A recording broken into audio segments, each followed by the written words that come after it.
നമസ്കാരം. നാളത്തെ സൂര്യോദയത്തോടെ പ്രപഞ്ചത്തിൻ്റെ മഹാഭാഗ്യവും ഈശ്വരാനുഗ്രഹവും ഒന്നിച്ച് തേടിയെത്താൻ പോകുന്ന 9 നക്ഷത്രക്കാരുണ്ട്. ഭാരതീയ ജ്യോതിഷ ഗ്രന്ഥങ്ങളിലെ പ്രമാണങ്ങൾ പൂർണ്ണമായും വിശകലനം ചെയ്യുമ്പോൾ നാളത്തെ ദിവസം അപ്രതീക്ഷിത വഴിത്തിരിവുകൾ വന്നു ചേരാൻ പോകുന്ന ആ 9 നക്ഷത്രക്കാരാണ് പുണർദം, പൂയം, ആയില്യം, അനിഴം, തൃക്കേട്ട, വിശാഖം, രേവതി, ഉത്രട്ടാതി, പൂരുരുട്ടാതി. ഈ പറയുന്ന 9 നക്ഷത്രങ്ങളിൽ ജനിച്ചവരാണ് നിങ്ങളെങ്കിൽ നാളത്തെ പകൽ സമയം നിങ്ങളുടെ ജീവിതത്തിൽ വലിയ മാറ്റങ്ങൾക്കായിരിക്കും തുടക്കം കുറിക്കാൻ പോകുന്നത്. സാമ്പത്തികമായുള്ള ക്ലേശങ്ങൾ മാറും. തൊഴിൽപരമായി നിങ്ങൾ അനുഭവിച്ചു കൊണ്ടിരുന്ന അനിശ്ചിതാവസ്ഥ മാറും. കുടുംബത്തിൽ ദീർഘനാളുകളായി നിന്ന അസ്വസ്ഥതകളെല്ലാം പാടെ മാറുന്ന ഒരു ദിവസമായിരിക്കും നാളെ സംഭവിക്കാൻ പോകുന്നത്. അപ്പോൾ നാളെ എന്തുകൊണ്ടാണ് ഈ നക്ഷത്രക്കാർക്ക് ഈ മാറ്റങ്ങൾ വന്നു ചേരുക എന്നതുകൂടി നമുക്ക് അറിയേണ്ടതുണ്ട്.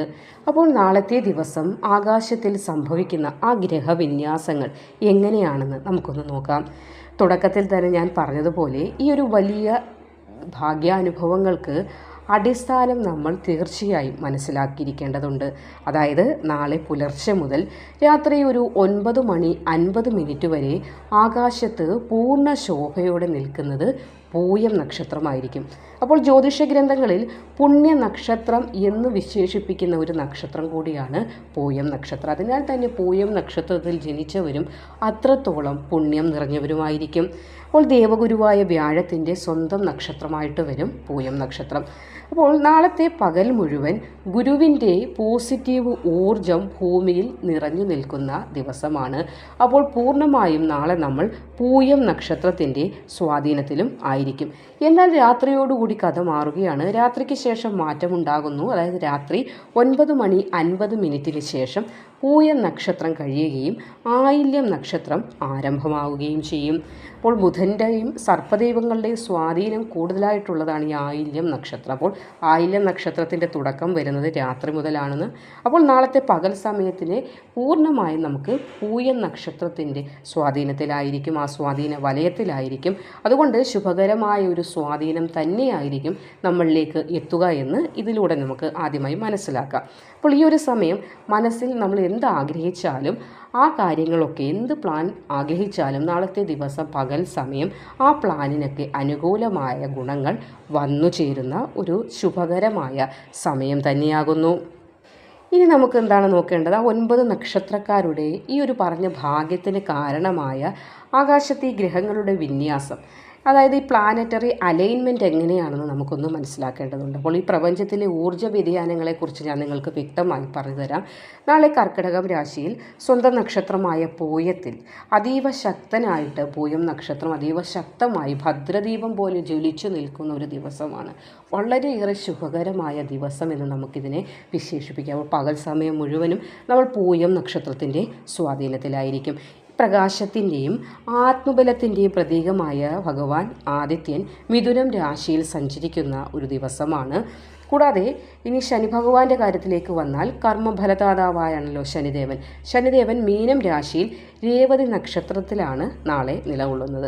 ഇനി രാഹു കേതുക്കളുടെ കാര്യവും നമുക്ക് നോക്കേണ്ടതുണ്ട്. നിഴൽ ഗ്രഹങ്ങളാണെങ്കിൽ പോലും രാഹു കുംഭത്തിലും കേതു ചിങ്ങത്തിലും തങ്ങളുടെ സഞ്ചാരം അവർ തുടർന്നുകൊണ്ടേ നിൽക്കുന്ന ദിവസവും. അപ്പോൾ ഈ ഒരു വിന്യാസത്തിൽ ഏറ്റവും പ്രധാനം നക്ഷത്രാധിപനായ വ്യാഴമാണ്. അപ്പോൾ വ്യാഴം തൻ്റെ സ്വന്തം നക്ഷത്രത്തിൽ തന്നെ ഉച്ചഭാവത്തോടെ നിൽക്കുന്നത്. മനസ്സിലാക്കുക, ഉച്ചഭാവത്തിലാണ് നിൽക്കുന്നത്.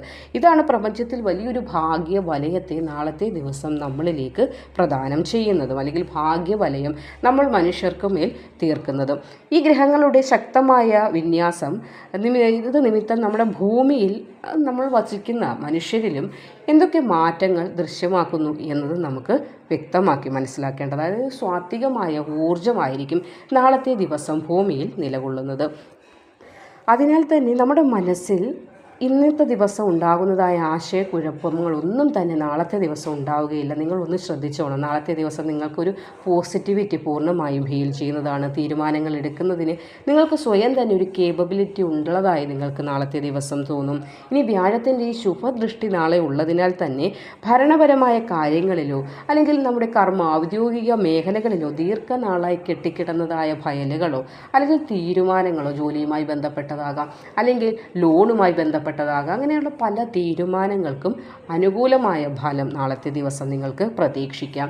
ഇനി കച്ചവടം ചെയ്യുന്നവർക്ക്, വ്യവസായം കൊണ്ട് ജീവിക്കുന്ന വ്യവസായികൾക്കുമൊക്കെ അപ്രതീക്ഷിതമായ ലാഭം കൊയ്യാൻ സാധിക്കും. അതായത് ഇന്നത്തെ ദിവസത്തെ അപേക്ഷിച്ച് നാളെ നിങ്ങൾ പറയും നല്ല രീതിയിലുള്ള ഒരു കച്ചവടമൊക്കെ എനിക്ക് നേടിയെടുക്കാൻ സാധിച്ചു എന്ന് പറയുന്ന ഒരു ദിവസമായിരിക്കും. അപ്പോൾ പ്രപഞ്ചത്തിൽ സാമ്പത്തികമായി വ്യാഴത്തിൻ്റെ ആ ഒരു ഉണർവ്, വ്യാഴം നൽകുന്ന ഉണർവ് നമ്മൾ ഭൂമിയിലുള്ള മനുഷ്യരിലേക്കും നമ്മുടെ സമ്പദ് വ്യവസ്ഥയിലേക്കും അത് വന്നു ചേരുന്നുണ്ട്. ഇനി വിട്ടുമാറാത്ത രോഗങ്ങൾ കൊണ്ട് ബുദ്ധിമുട്ടുന്നവരാണെങ്കിലും നാളത്തെ ദിവസത്തിൻ്റെ ഈ ഒരു ഗ്രഹസ്ഥിതി നിമിത്തം പുതിയൊരു ആശ്വാസവും, ശരീരത്തിന് ഒരുപാട് വേദനകൾ കൊണ്ട് ആശുപത്രിയിൽ കിടക്കുന്നവരാണെങ്കിൽ പോലും ആ വേദനകളൊക്കെ മാറി ഒരു രോഗമുക്തി പ്രാപിക്കുന്ന ദിവസം കൂടിയായിരിക്കും നാളെ. ഇനി ഞാൻ തുടക്കത്തിൽ പറഞ്ഞ 9 മഹാഭാഗ്യം, വെറും ഭാഗ്യമല്ല മഹാഭാഗ്യ നക്ഷത്രക്കാരുടെ ജീവിതത്തിൽ നാളെ എന്തൊക്കെയാണ് സംഭവിക്കുക എന്നതുകൂടി നമുക്കൊന്ന് നോക്കാം. അപ്പം പുണർദം, പൂയം, ആയില്യം വരുന്ന കർക്കിടകം രാശിക്കാർക്ക് നിങ്ങളുടെ രാശിയിലൂടെയാണ് നാളെ വ്യാഴം ശക്തനായിട്ട് സഞ്ചരിക്കുന്നത് അല്ലെങ്കിൽ നിലനിൽക്കുന്നത്. അപ്പോൾ അതിനാൽ തന്നെ വിദേശ യാത്രയുമായി ബന്ധപ്പെട്ട് വിദേശവാസത്തിന് ശ്രമിക്കുന്നവരാണെങ്കിൽ അല്ലെങ്കിൽ പുതിയ ഒരു തൊഴിൽ ഉദ്യോഗം അന്വേഷിക്കുന്നവരാണെങ്കിലും നാളെ അതുമായി ബന്ധപ്പെട്ട അനുകൂലം മറുപടിക്ക് കാത്തിരിക്കുക, അല്ലെങ്കിൽ നാളെ ഫോൺ വഴി ഇൻ്റർവ്യൂ ഉണ്ട് എന്നൊക്കെ പ്രതീക്ഷിച്ചിരിക്കുന്നവർ, അല്ലെങ്കിൽ അതിന് അറ്റൻഡ് ചെയ്യാനിരിക്കുന്നവരാണെങ്കിലും നിങ്ങൾക്ക് നല്ല രീതിയിലുള്ള ഒരു മികവ് കാഴ്ചവെക്കാനായിട്ട് സാധിക്കും. സാമ്പത്തിക നേട്ടം തീർച്ചയായും ഉറപ്പാണ്. കാരണം വ്യാഴത്തിൻ്റെ സ്വാധീനം നമ്മളുടെ ഓരോ പ്രവൃത്തികളിൽ നിലനിൽക്കുന്ന ശുഭഫലത്തെ പ്രദാനം ചെയ്യുന്ന വളരെ സന്തുഷ്ടമായ ഒരു ദിവസമായിരിക്കും.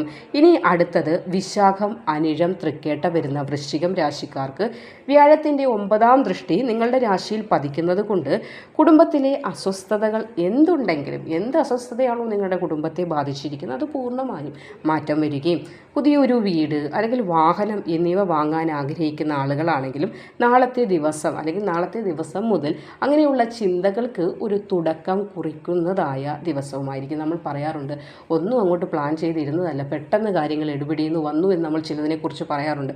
അത് വിവാഹമാകട്ടെ, അല്ലെങ്കിൽ വീട് പണിയുന്നതിനെ കുറിച്ചാകട്ടെ, അല്ലെങ്കിൽ ഒരു വാഹനം വാങ്ങുന്നതുമായി ബന്ധപ്പെട്ട്.